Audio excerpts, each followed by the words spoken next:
तो चलिए 4 की चौसर की शुरुआत करेंगे। बात करेंगे एनडीए की ओर से राष्ट्रपति पद की उम्मीदवार द्रौपदी मुर्मू ने संसद भवन में अपना नामांकन दाखिल कर दिया है। मुर्मू के समर्थन में संसद भवन में खुद प्रधानमंत्री नरेंद्र मोदी, गृह मंत्री अमित शाह, रक्षा मंत्री राजनाथ सिंह, बीजेपी अध्यक्ष जेपी नड्डा के अलावा कई बड़े नेता मौजूद रहे। इस बीच झारखंड मुक्ति मोर्चा ने राष्ट्रपति उम्मीदवार को समर्थन देने के लिए कल पार्टी विधायकों और सांसदों की बैठक बुलाई है।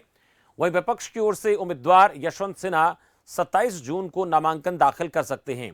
एनडीए के राष्ट्रपति पद की उम्मीदवार द्रौपदी मुर्मू ने विपक्ष से समर्थन मांगा है। उन्होंने कांग्रेस की अंतरिम अध्यक्षा सोनिया गांधी, पश्चिम बंगाल की मुख्यमंत्री ममता बनर्जी और एनसीपी प्रमुख शरद पवार से बात की और राष्ट्रपति चुनाव में अपने लिए समर्थन मांगा है।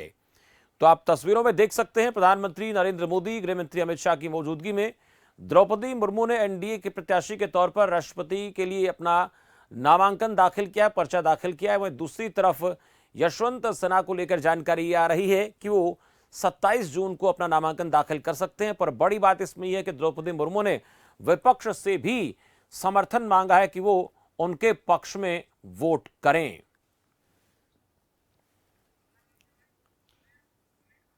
तो पीएम मोदी, गृह मंत्री अमित शाह इस दौरान मौजूद रहे। प्रधानमंत्री मोदी द्रौपदी मुर्मू के प्रस्तावक बने, जिसके बाद द्रौपदी मुर्मू ने अपना नामांकन दाखिल किया। दिल्ली से हमारी संवाददाता प्रियंका राय इस खबर पर हमें ज्यादा जानकारी देंगे। प्रियंका, राष्ट्रपति पद के प्रत्याशी के तौर पर द्रौपदी मुर्मू ने अपना नामांकन दाखिल कर दिया। पूरे दिन भर का घटनाक्रम कैसा रहा, उस पर आपसे जानना चाहेंगे। और कितनी बड़ी तादाद में बीजेपी के नेता यहां पहुंचे, ये भी जानकारी मिल रही है कि तमाम राज्यों के बीजेपी समर्थित जो जहां जहां पर भी सरकारें हैं, सभी मुख्यमंत्रियों को यहां पर बुलाया गया था, वो लोग पहुंचे थे। जी, आपको बता दें कि कल देर शाम द्रौपदी मुर्मू दिल्ली पहुंचती हैं और उसके बाद वो औपचारिक रूप से मुलाकात करने के लिए प्रधानमंत्री नरेंद्र मोदी से भी मिलती हैं, गृह मंत्री अमित शाह से भी उनकी मुलाकात होती है। उसके बाद वो वेंकैया नायडू से भी मिलने जाती हैं। आपको बता दें कि आज सुबह से ही लगातार जितने भी राज्य के मुख्यमंत्री हैं वो आनन फानन में अपने क्योंकि 12:30 बजे का समय था जब नामांकन दाखिल करना था, तो सुबह पहले चरण में ही लोग यहाँ से निकले। अगर बात करें तो हरियाणा के मुख्यमंत्री मनोहर लाल, हिमाचल के मुख्यमंत्री जयराम ठाकुर, उत्तराखंड के मुख्यमंत्री पुष्कर सिंह धामी, ये सारे मुख्यमंत्री उस दौरान मौजूद थे। आपको बता दें कि केंद्रीय नेताओं में नितिन गडकरी, राजनाथ सिंह, प्रधानमंत्री नरेंद्र मोदी, अमित शाह, शिवराज सिंह चौहान और भी बड़े कद्दावर नेता जो उस दौरान हमें दिखे। आपको ये भी बताना चाहूंगी कि उस दौरान जो जनरल सेक्रेटरी पीसी मोदी जिनको बनाया गया था, वो भी उस दौरान वहां मौजूद थे और उनके सामने ही इन सारे नेताओं ने अपना समर्थन द्रौपदी मुर्मू को दिया। तो नामांकन करीबन 12:30 बजे दाखिल करने ये सारे नेता एकजुट होकर पहुंचे थे और इन्होंने ये बताया कि इनका समर्थन यानी एनडीए का समर्थन द्रौपदी मुर्मू के पास है और ये समर्थन इतना ज़्यादा है कि आने वाले समय में ऐसा भी हो सकता है कि द्रौपदी मुर्मू देश की अगली प्रियंका सवाल ये, क्योंकि देखिए विपक्ष से भी समर्थन की मांग की, अगर आंकड़ों के लिहाज से समझा जाए तो उम्मीदवारी कितनी पुख्ता है? चूंकि यशवंत सिन्हा भी 27 को अपना नामांकन दाखिल करेंगे तो चुनाव होगा और नतीजों का इंतजार करना होगा कि किसके पक्ष में ज़्यादा वोट पड़ते हैं, उसके बाद ही ये तय होगा कि कौन अगला राष्ट्रपति होगा। लेकिन अगर चूंकि नीतीश कुमार की बात की जाए या नवीन पटनायक की, दोनों ही जो नेता हैं वो समर्थन देने की बात कह चुके हैं, तो पलड़ा किसका कितना भारी नजर आता है? जी, मैं आपको बताना चाहूंगी कि 27 तारीख को विपक्ष के उम्मीदवार यानी यूपीए के उम्मीदवार 27 तारीख को अपना नॉमिनेशन दर्ज करेंगे।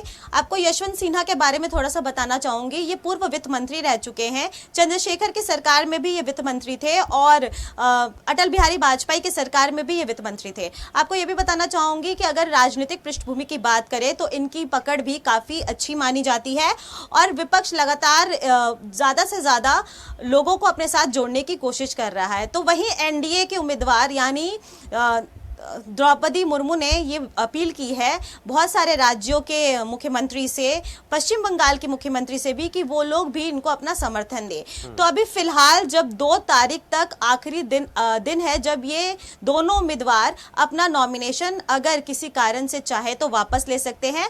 18 तारीख को राष्ट्रपति के लिए चुनाव होने हैं, क्योंकि अभी मौजूदा देश के राष्ट्रपति रामनाथ कोविंद का कार्यकाल 24 जुलाई को खत्म होने वाला है। तो उसके पहले देश को नया राष्ट्रपति मिलेगा। पर यह राजनीति है और राजनीति में समीकरण कभी भी बदल सकता है। पर अभी की समीकरण की बात करें तो फिलहाल एनडीए की ओर ज्यादा झुकाव देखने को मिल रहा है, उनके पास ज्यादा वोट बैंक देखने को मिल रहा है। तो अगर बात करें यशवंत सिन्हा की, तो विपक्ष भी उनके जीत के तमाम दावे कर रही है। एक और चीज प्रियंका समझना चाहेंगे, आज जैसे आपने देखा कि बड़ी तादाद में मुख्यमंत्री पहुंचे, क्या एनडीए के जो समर्थित घटक दल हैं उनको भी आपने यहाँ पर देखा, उनके भी कुछ बड़े चेहरे यहाँ पर नजर आए? और ये जो लोग बीजेपी के जितने तमाम बड़े चेहरे यहाँ पर थे, शक्ति प्रदर्शन की बात जब आती है तो ये भीड़ बड़ा मायने रखती है। तो कितनी बड़ी तादाद में बड़े चेहरे यहाँ पर आपको दिखाई दिए? जी, मैं आपको बताना चाहूंगी कि जैसे कि राष्ट्रपति के चुनाव के लिए अगर बात करें तो राष्ट्रपति वो पद होता है जो हमारे देश में सर्वोच्च पद माना जाता है और काफी सम्मानीय पद माना जाता है।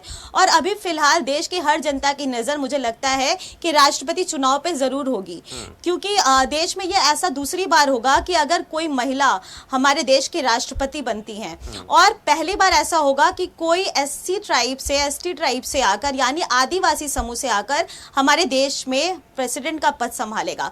तो मैं आपको ये बताना चाहूंगी कि एनडीए के समर्थन के दल के बड़े नेता भी मौजूद रहे, तो उसके साथ ही साथ केंद्रीय मंत्री, काफी बड़े वरिष्ठ नेता भी वहां दिखे। राजनाथ सिंह, अमित शाह, प्रधानमंत्री नरेंद्र मोदी खुद उनके पास बैठे हुए दिखे, जेपी नड्डा भी मौजूद थे, नितिन गडकरी भी मौजूद थे। मैं आपको ये भी बताना चाहूंगी कि शिवराज सिंह चौहान भी वहां पहुंचे हुए थे, मुख्यमंत्री मनोहर लाल, जयराम ठाकुर, मुख्यमंत्री पुष्कर सिंह धामी भी वहां मौजूद थे, और भी बहुत कद्दावर नेता वहां मौजूद दिखे। कि बड़े कद्दावर चेहरे, बड़े नेता भारतीय जनता पार्टी के वहां पर दिखे, और ये ताकत भी दिखाने का प्रयास उनकी तरफ से किया गया। और उसके साथ साथ विपक्ष से भी द्रौपदी मुर्मू ने उनके पक्ष में वोट करने की या उनके समर्थन की अपील की। पर देखना दिलचस्प होगा कि इस मुकाबले को बीजेपी किस तरह से लेती है, और दूसरे दलों की बात है, विपक्षी दलों की बात है, वो कितनी ताकत के साथ यशवंत सिन्हा के साथ खड़े दिखते हैं, ये आने वाला वक्त बताएगा। बहुत शुक्रिया इस तमाम जानकारी